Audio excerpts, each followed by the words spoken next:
Good morning and welcome to this morning broadcast. I'm MJ Lifestylist coming to you from my home and studio in Bournemouth in the UK. If you've just joined us today, we're providing motivation, inspiration, and conversation for your day ahead. I'm just sharing it onto my normal page. So, how are we doing? What's happening in your life? What's going on? What are we doing today? All of these questions. So there we go. So that's now shared. So good morning. Good morning, everyone. Here's hoping that you are having a fantastic morning so far. And if not, let's hope that this broadcast will encourage you to seek out the fantastic in you and around you. The lovely Sue Venus sent me beautiful photos yesterday of some gorgeous flowers that she found out on her walk at Kingston Lacey, and it's just such a reminder that spring is coming. If you're in the UK, spring is coming. It's going to be here. It's going to be doing its thing very, very soon. So spring is on the way, which is great for those of us that are looking forward to flowers and plants and wanting to really express ourselves. Spring is definitely on its way. Lots of things popping up, lots of new growth. And so too with each individual. Morning, Shelley-Ann. Morning, Wilson.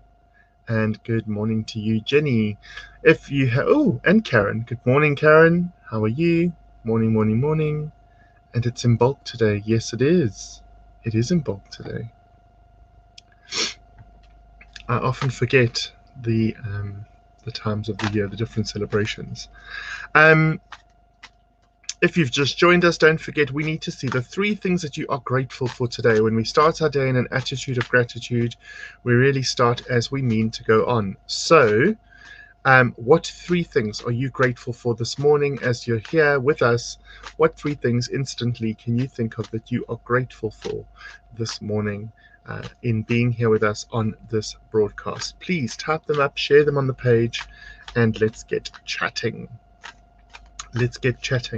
There's Sue Venus. Sue, I was just talking about you. I said you sent me some beautiful photos yesterday of some lovely flowers popping up. Snowdrops and... what was the other one? Snowdrops and something.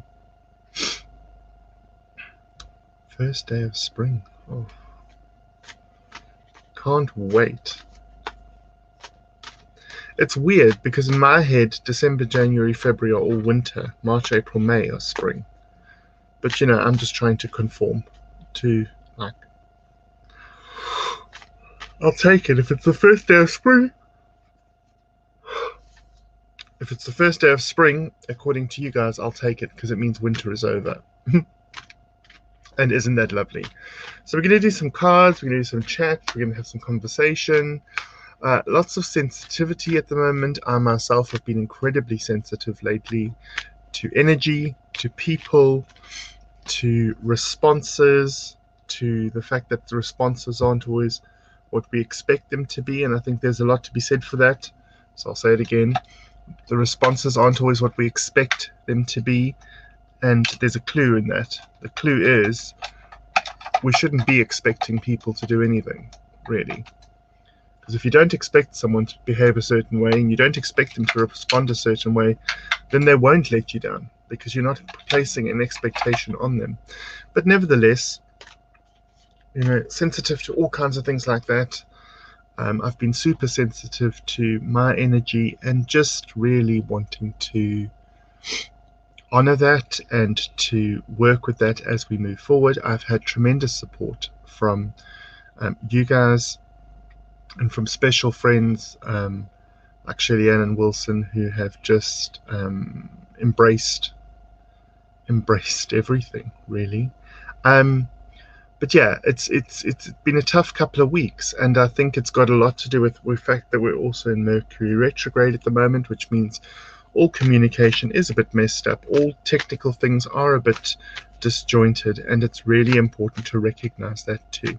Karen says, also grateful for the trees around my house, which have grown up to protect my house. Amazing. Love trees. I think trees give such good energy to a home. Used to work each week at Kingston Lacey with my conservation project group. Planted hundreds of those snowdrops. Lovely memories. Amazing. news. I've just been offered a contract with Penna as career transition coach. So excited. That's really cool. That's really cool, Karen. Well done. Congratulations. Morning, lovelies. Grateful for new learning, educating myself, and meeting fantastic people through you, MJ.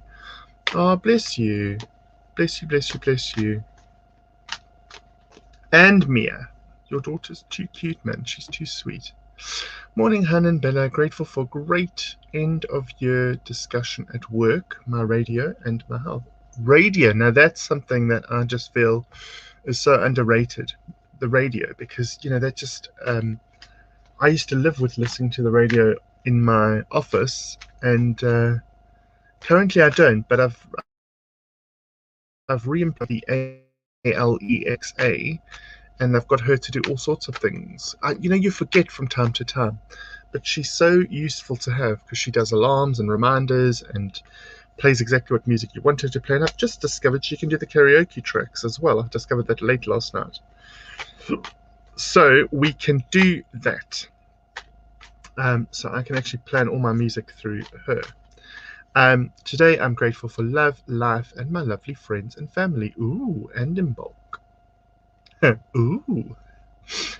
I recognize you too, Shelly, and thank you for last night. So true. Try not to get myself up for disappointment by no expectations. Well, this is the thing, is when you expect people to behave a certain way, and we all do this. I am guilty, but so too are we all. When you have a certain expectation of how something's going to go, you sort of play it through in your head and you decide, oh, that's going to happen, and then that's going to happen, and then I think they're going to do this, and then this is going to happen this way. When we do that, we place undue pressure on ourselves, and we have these expectations. We've played it through in our head, and then when it doesn't go the way we expect it to, we get upset. And the fact is, people are free agents. They will do and behave and be as they want to, without apology, without any explanation. And for us to expect otherwise would be foolish for ourselves and for them. You know, it's just one of those things. You cannot and should not expect people to behave or react the way in which it plays out in your head, because you're setting yourself up for disappointment. And the nice thing about that on the reverse is if you have no expectations and people surprise you in a good way, or when people show up for you in a good way, then that is such a lovely surprise by comparison. When you expect and you get disappointed, it's not great. When you don't expect and people show up and behave and act and respond in ways that you didn't expect, that's when the tables start to turn and you kind of go, oh, okay. You know, that's what I find, at least. But what do I know? So, oh, feeling a bit dizzy. Hold on. Let's just do some more lemon water. I have had my medication.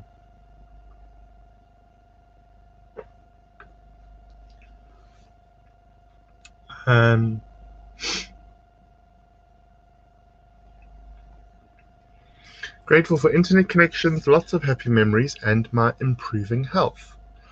Those are beautiful things to be grateful for, Jenny. I love this picture of the trees that you're using. The sunrise behind it, I'm assuming, or sunset. Gorgeous. I love the radio, though I'm currently only using because of the news. Okay. I avoid the news, Shillian. I avoid the news like the plague. I don't like to... I'm incredibly empathic. To the point that if I find out that people have died, even if I haven't known them, I just feel it on such a level that it's frightening. And so, because I recognize that I'm empathic, and because I recognize that I'm incredibly sensitive to energy, people, places, etc., I just pull back on what I expose myself to, energy-wise, information-wise. If something big is going on and I need to know about it, I usually ask Andrew, because he sometimes reads the newspaper at work, or obviously because he goes out to work, he interacts with all his colleagues, and then he will bring back gobbets of information if I need them. If I need them. If I don't need to know, I don't ask, and he knows better than to tell me stuff that I don't want to know about. Some people might say that that is kind of irresponsible because I'm not keeping my finger on the pulse, but I kind of think, why keep your finger on the pulse if the pulse isn't great? So very grateful for family, includes friends, happiness, and home. Amazing. Amazing, amazing, amazing, amazing. Yeah, some people have actually said to me before that, it's irresponsible of me not to know what's going on in the world. And I kind of think, no, I'm protecting myself first and foremost, protecting myself. And thereafter, if I need to know something, I will inquire. What I don't like is like those 24-hour news channels, because if you start watching something on there, you will wake up and it'll be 5 hours later and you'll still be glued to the television. And let's face it, the news that we're shown is what they want to show us. They, the people, they, the news agencies, they, the government, it's what they deem fit to show us. It's not always the truth. It's the truth according to the news broadcaster. And I'm not trying to do conspiracy theories. That is a fact. Each of us, even in our own life, I can tell you a story about my life, but I'm certainly not going to tell you the story in a way that paints me in a bad light, am I? I'm going to try and make myself out to be the best I can. Everybody does editing. Everybody. You edit the stories you tell. You edit the experiences you share, etc., etc. And you would never willingly paint yourself in a bad light, because you want the story to benefit you with those that you share the story with. So if you take that into consideration, my comment about the news makes sense. It makes sense. I avoid the news for the same. I'm extremely empathic and extremely sensitive. It's both a curse and a blessing to feel everything all of the time. Absolutely. Absolutely. Empathic, quite often my feelings are not even mine. Yep, that's true, Wilson, actually. That's a succinct way of putting it. I spent a lot of time before news. Jenny, I'm not laughing at you. I'm just, the statement is so true. I avoid some TV programs too, as feel too much. Yeah, problem. Hey, Tyrion! Oh, my friend. I don't watch the news anymore. It makes me depressed. It would do. If you even look at content that's put out into the world from news agencies, newspapers, magazines, etc. So magazines are mostly advertising because that pays for the magazine. But if you took a magazine and you cut out all the adverts and looked at the percentage that's left of content, it would probably be something like 30%. And again, that's been edited and curated to get to a certain audience. And if it's a fashion magazine, certain audience, certain size, certain lifestyle, etc., etc. And I work in fashion. I'm not naive to the idea. I work in fashion, and I know that you want to really sell the product, or you want to really sell the concept. That's not what I'm saying.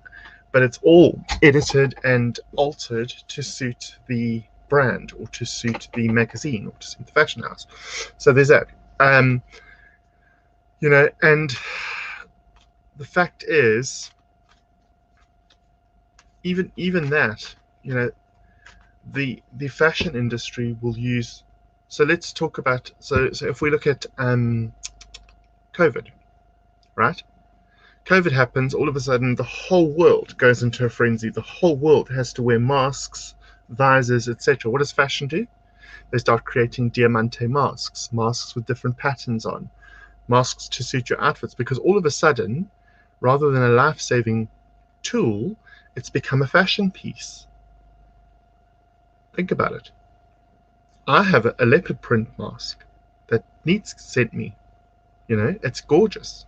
I wear it. It's gorgeous. But even the fashion industry knows how to turn a crisis into a revenue stream. And that's just that's frightening, really, on that level. It's frightening, I think. But You know, people don't have to agree with me. Watch the news more makes you depressed. The news they show about South Africa here so many times it's incorrect. Yeah, that's true. Terry Ann's in Italy. She's living in Italy now, but Terry Ann and I are friends from our South Africa days. I am also empathic and sensitive and can't watch too much news. Yeah, I have Diamante masks. Yes, we're guilty, darling. We're guilty. We're guilty, guilty, guilty as charged. Careful what you feed yourself, not just the body, the mind also. You are what you eat. You are also what you see. You are also what you smell. You are also what you taste, touch. You're right, Wilson. But it's a sensory experience. And I think if we're empathic, like a lot of us here are, if you're empathic, a sensory experience can become sensory overload. And so it's so important to filter your experience. That's why on an interior design level, so I do interior design as well, and on an interior design level, like our bedroom, I have now redone our bedroom such that it is the best bedding that we could afford, which now is all of a sudden really gorgeous and luxurious. Okay. But I always say cut your coat according to your cloth, but that's the best we can afford, and it's actually doing really, really well for us. It's making us sleep really well. But I've also made sure that the bedroom is pared down so much that we have our nightstands and we have our bed. Unfortunately, Andrew needs a television in the bedroom, but that is a very small portion of the bedroom, and I've got blackout curtains that pull right over the window and also pull right back should we not need to use them. And basically, I've turned our bedroom into what looks like a hotel suite, albeit not too expensive hotel suite, but it's just very basic, very calm. There's only wood in there. The bed frame is metal, but there's wood and there's fabric, basically. And I've done it because you need to create a cocoon for yourself. And when it comes to bedrooms, I always say, try and pare it back. Try not to have too much going on in the bedroom. With too many bits and pieces, and also just get the best bedding that you can afford and the best bedding that you can maintain. And so I've done that. I've got a wallpaper that I keep meaning to put up, but I never get around to doing. But maybe I'll do that this week. I mean, I've been saying this since last year, June, for those of you that have been here that long. But we also thankfully swapped rooms in that time. So had I put it up back then, we would have had the wrong room with the wallpaper up. So, you're more than a friend. You've saved me more times than you know. Oh, bless you, my darling. Bless you, bless you, bless you. 8 senses. Yeah, 8 senses. Always searching for positives amongst the negatives. I think that's what we focus on. Yeah, we do. We tend to focus on the negatives, and that's the thing, is that negative news actually sells. People want to, unless they've become sensitive, enlightened, empathic, they feed on the negative. Like, oh my God, look how many more people have died today. Look how much more the stock market has gone down. You know, and people thrive and feed on that. And then we look at their quality of life, and you know, it's just really, really, really important. Sanctuary, rest and rejuve. Absolutely, absolutely. So my bedroom is an escape. The rest of the flat is incredibly full, busy, productive. We've got the dog. You know, I mean, we have a Jack Russell in a flat, let's be honest. It's not going to be a quiet flat. She runs around and she does her thing and she puts her toys everywhere and she has the full run of the flat, but she's now no longer allowed in our bedroom. She was allowed in the bedroom, but now that ship has sailed. That ship has sailed. Andrew's put his foot down. Get overloaded by sound. Hubby has habit of leaving radio on low and then turns on TV. I may be online and wants a conversation. Duh, literally, I crash. Yeah, I'm sensitive to sound, funnily enough. Very funnily enough, because we live on the main road here in Bournemouth, and traffic is my nemesis. During the day, we have to have the TV up loud if we want to watch it in the lounge because of the traffic. But as the night goes on, and all of you know that I go to bed really super late, as we get further and further into the night, I find myself turning the volume down more and more and more until it's actually almost on its minimum sound, because it just is too much for me at night. Obviously, there's difference because there's less traffic, etc. But we're on the main road in Bournemouth.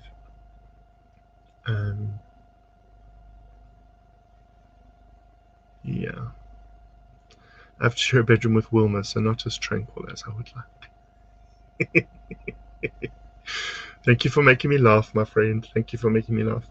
But sensitivity is a really important thing, and honoring your sensitivity is an important thing. You know, there's so much going on around us. Also, we're living in unprecedented times, and we keep saying this, but it's true. You know, right now, none of us have lived through COVID before. You know, it hasn't been something that happened and then now it's re-happening. This is the first time around. So we're learning about ourselves, we're learning about energy, we're learning about how to deal with energy, how to work with energy. We're learning about how to be at home more, around our loved ones more. For some people, that's a real stretch because, you know, when your loved ones, your kids, you go off to work, you at least have time to decompress from each other. But if you're stuck in the same place all the time versus some of the time, you know, that is going to have a knock-on effect. It is going to affect us in a way that is, you know, unprecedented. It hasn't happened before. And so when we have to do those things, we need to take time out to recognize it and to understand that we are doing the best we can with the tools that we've got right now, which is why I say that at the end of all my broadcasts. We are all doing the best we can with the tools that we've got. You know, and we need to recognize that because that's important. It's really, really important. We're doing the best we can with the tools that we've got. You know, and sometimes that means that it causes friction and strife, but it is what it is. A question: the voices you hear, how do you make them stop? And what do you do before you go to bed to help you sleep?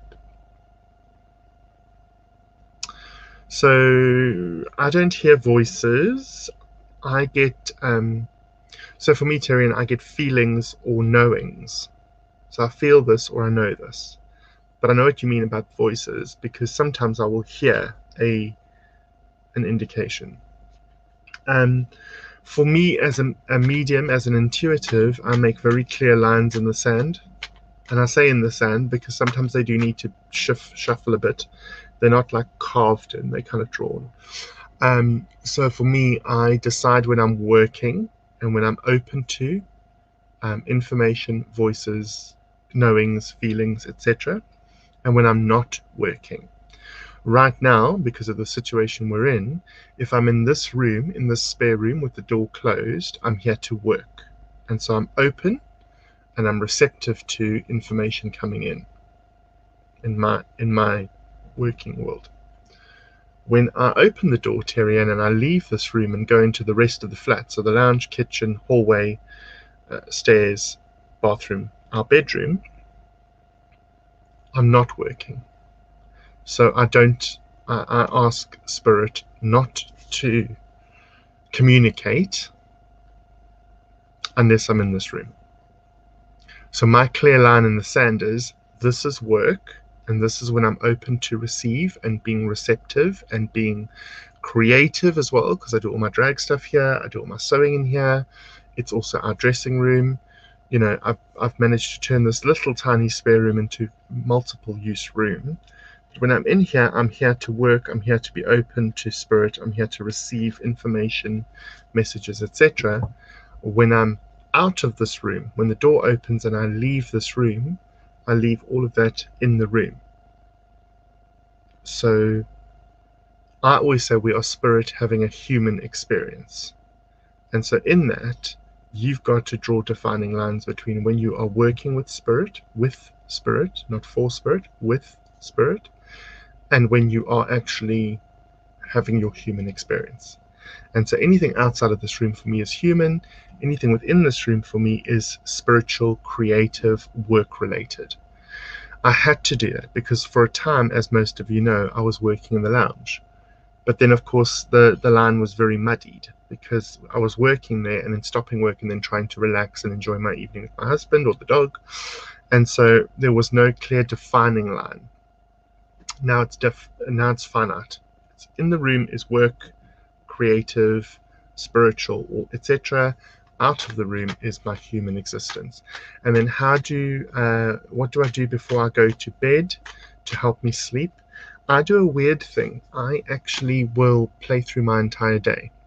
It gets quicker and quicker. When I first started doing it, it took a while to do. So I'll literally close my eyes and I'll go through the entire day. So I got up this morning, went to the loo.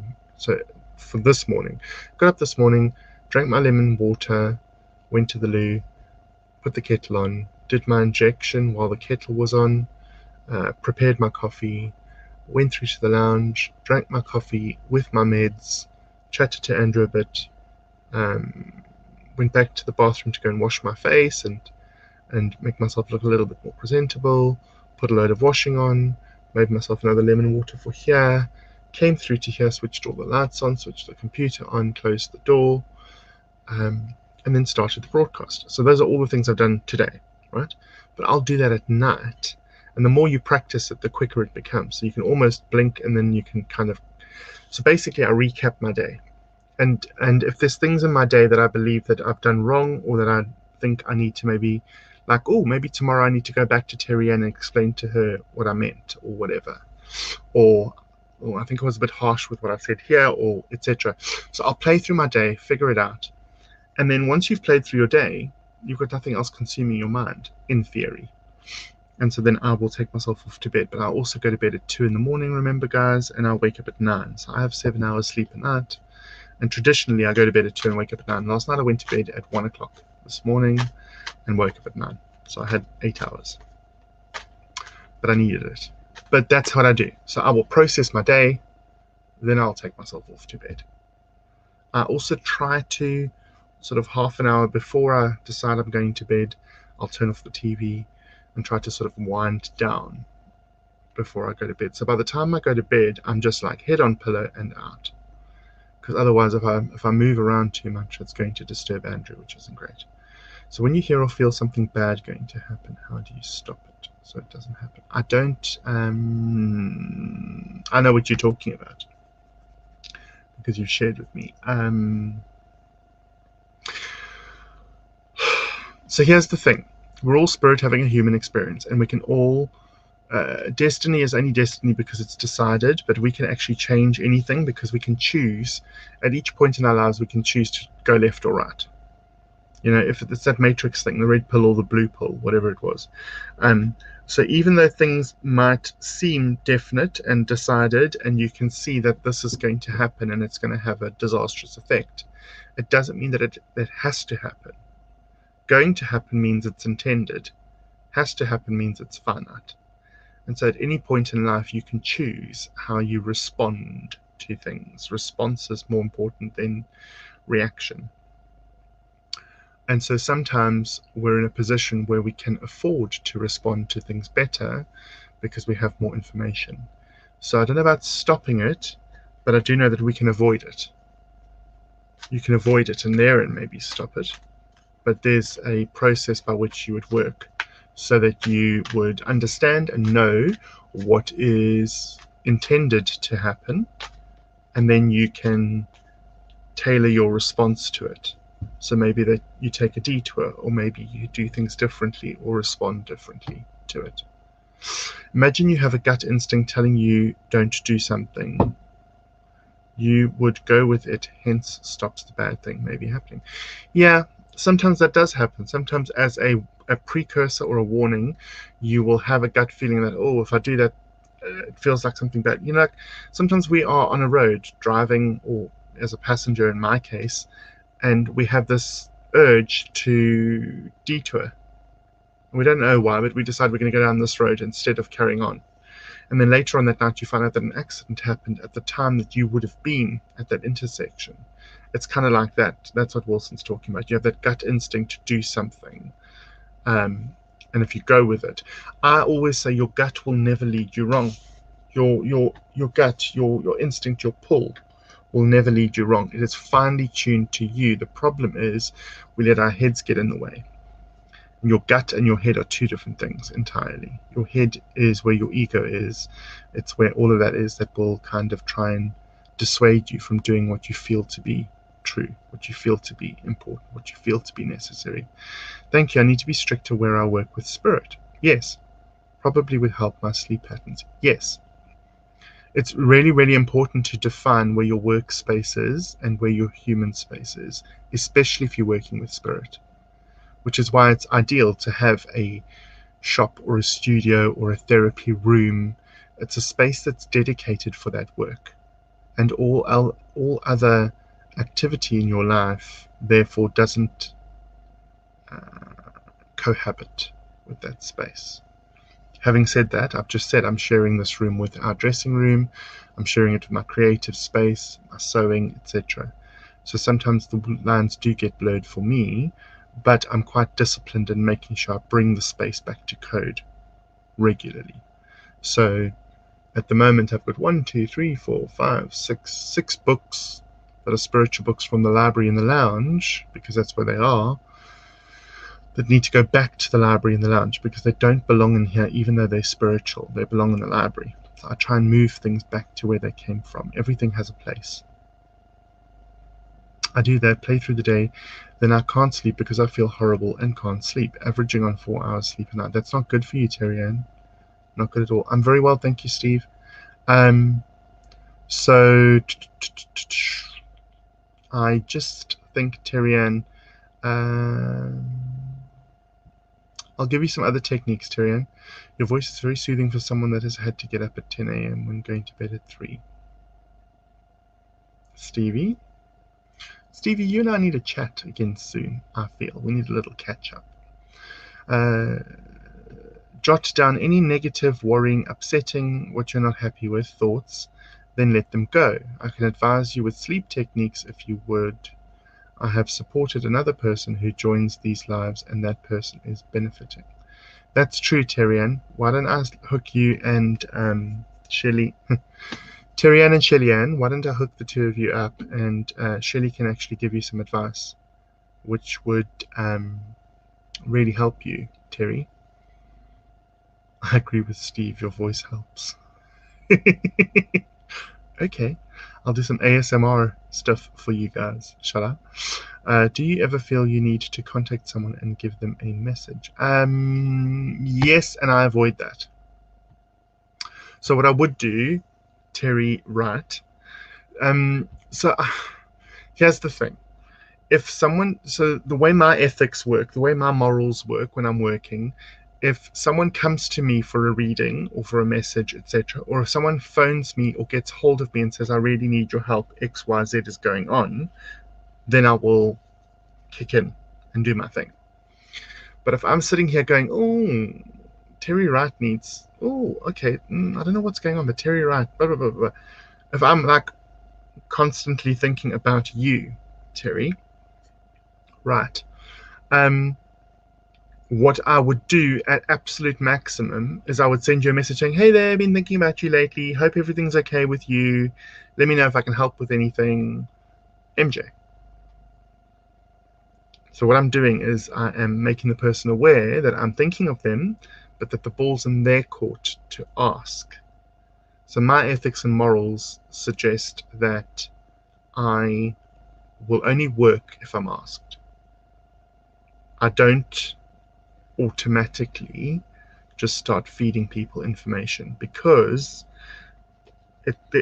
there's a fine line, and basically you need to be asked for help. You can't just volunteer help when you're working like I do, because sometimes if I volunteer help, that's me deciding that that person needs help, and so that person's not always very receptive to it or not always in the right frame of mind for it. But if that person reaches out for help, that lets me jump into work. I don't know if that explains it, but that's how I kind of work, Terry, right? Is like, I need to be asked. Because if you're jumping in, you're deciding that that person needs help. If they're asking, then they're reaching out for help. And it's always better for people to reach out for help than for you to decide for them.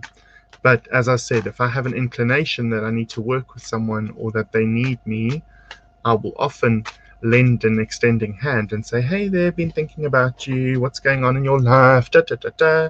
And if they then choose to say, you know, I didn't really want to, but I need to ask for your help. I had a friend who asked me yesterday if I would do a reading for them.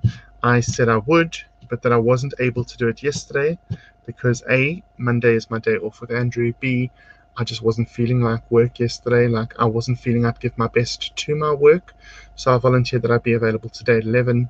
They initially said, "Oh, can't you fit me in today?" And I went, "No. I'm happy to do it for you tomorrow at 11. That's when I can do it." And so I kind of stood my ground, because you also need to do that. You need to stand your ground and be sure of who you are and where you fit into the situation. And all of these things are things that I've learned over the years. I haven't been like this all the time, but I've been doing this for 25 years, you know. And so it's really important for me that I always uphold what I believe to be true, so that I don't ever falter from that. I stick to my truth. I don't move off. I don't deviate off my path. Anyway, guys. Hey, neats. Anyway, guys. I'd like to thank you for being here this morning. It's been a very interesting discussion. As always, please take care of yourself and each other. Remember, you can't pour from an empty cup, and you're doing the best you can with the tools that you've got. I would love, love, love for you to join us again tomorrow or at some point. Don't forget, tonight we've got our development group from 8 until 9:30. Thursday night we've got our mediumship group from 8 until 9:30. Both sessions are £5 per person, can be paid through PayPal, and are hosted through Zoom, which means you can see, hear, and speak to everybody else. That's Tuesdays and Thursdays, 8 to 9:30, £5 a session. Tuesdays for development, Thursdays for mediumship. And then Sunday night we have our Psychic Sunday. But as always, every morning this week, Monday through Friday, you can catch me here live from 10 until 10:30-ish. We've gone a little bit over today, which is fine, no problem. But I'm happy to have had the conversation with you guys. Hope that you've benefited from it and that you will apply the knowledge that you've learned and or shared. Please take care of yourself, and we look forward to seeing you soon. Be blessed. Have a fantastic day, no matter what your choices are, and we'll see you soon. Namaste, MJ.